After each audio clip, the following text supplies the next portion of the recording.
मसीह में प्रियो, मेरी ओर से आप सबों को नए साल 2026 का हार्दिक शुभकामनाएं। आज मैं लेकर आया हूं परमेश्वर का छोटा सा संदेश, वह है लक्ष्य की ओर आगे बढ़ना। तो मेरे प्रियो भाइयों और बहनों, 2025 का वर्ष जो परमेश्वर ने हमें दिया था, वो हमारे जीवन में सभी लोगों का काफ़ी आशीषमय था। तो मेरे प्रियो भाइयों और बहनों, पिछले वर्षों के जीवन में कई प्रकार के उतार चढ़ाव के कारण हम कई कार्यों में विफल हुए और कई कामों में हमने सफल भी हुई।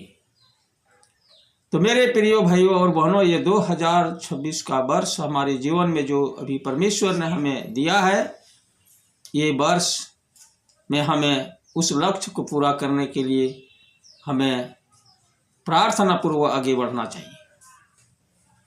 तो मेरे प्रियो, यदि हम अपने लक्ष्य को कई लोगों ने पूरा नहीं कर पाए हैं तो निराश ना हो, क्योंकि परमेश्वर का वचन हमें ढाढ़स और साहस देता है। यशायाह की पुस्तक 43 अध्याय के 18 पद में परमेश्वर हमें ढाढ़स देते हुए कहते हैं कि अब बीती घटनाओं का स्मरण मत करो, न प्राचीन काल की बातों पर मन लगाओ। जो बीत गया वो बात गया। पिछले दिनों का हमारी घटनाओं को, कठिनाइयों को, विफलताओं को याद कर करके हम अपने समय को बर्बाद ना करें। हम अपने लक्ष्य को पूरा करने के लिए, आगे बढ़ने के लिए हमें साहस के साथ आगे बढ़ना चाहिए। तो मेरे प्रिय भाइयों और बहनों, इस वचन के द्वारा यह बताना चाहता है परमेश्वर कि बीती हुई असफलताओं को भूल जा और नए वर्ष की लक्ष्य की ओर आगे बढ़े। जो आपका लक्ष्य है, जो आप पाना चाहते हैं, जैसे कि मान लिया आप एक अच्छा मकान बनाना चाहते हैं, एक अच्छा गाड़ी लेना चाहते हैं, आप नौकरी के तलाश में हैं, मिली नहीं है, उस नौकरी को पाना चाहते हैं, कोई आगे की पढ़ाई के लक्ष्य रखा है जो पढ़ना चाहते हैं, उनके लिए अब लगे रहें, ये लक्ष्य पूरा करने के लिए प्रार्थना करें और कर्म भी करते रहें। जो भी पाना चाहते हैं, प्रार्थना पूर्वक लक्ष्य की ओर बढ़ते जाएं। परमेश्वर आपकी सारी मनोकामनाओं को पूरा करेगा, क्योंकि परमेश्वर थके हुए,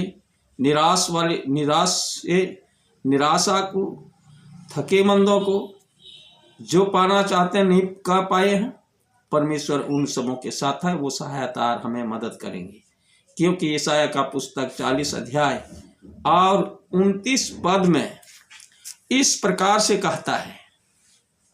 परमेश्वर हमें इस वचन के द्वारा साहस देता है, वह थके हुओं को बल देता है और शक्तिहीनों को बहुत सामर्थ्य देता है। तो मेरे प्रिय भाइयों और बहनों, मैं परमेश्वर को धन्यवाद देता हूँ। एक एक मनुष्य जो उस पर विश्वास करते हैं और उनके साथ चलते हैं, उनका वचन का अनुसरण करते हैं, निरंतर प्रार्थना करते हैं, परमेश्वर हर एक के लक्ष्य को पूरा करने वाला परमेश्वर है। भजन संहिता 34 के 17 पद में इस प्रकार से, धर्मी पर बहुत सारी विपत्तियां तो पड़ती है, परंतु परमेश्वर उन सबों से भी बचाता है। तो हमारे जीवन में जो कुछ भी आवश्यकताएं हैं, लक्ष्य हैं, हम प्रार्थना पूर्वक आगे बढ़ते जाएंगे। परमेश्वर हमें पूरा करेंगे, साथ देंगे और हमें सफलतापूर्वक 2026 का वर्ष आशीषमय होगा और हम खुशी और आनंद के साथ इस वर्ष में हम समय को बिताएंगे। इस वचन के द्वारा परमेश्वर हम सबों को आशीष दे। अंत में नए साल का आप सबों को हार्दिक शुभकामनाएं देते हुए आप सबों को जय मसीह। आमीन।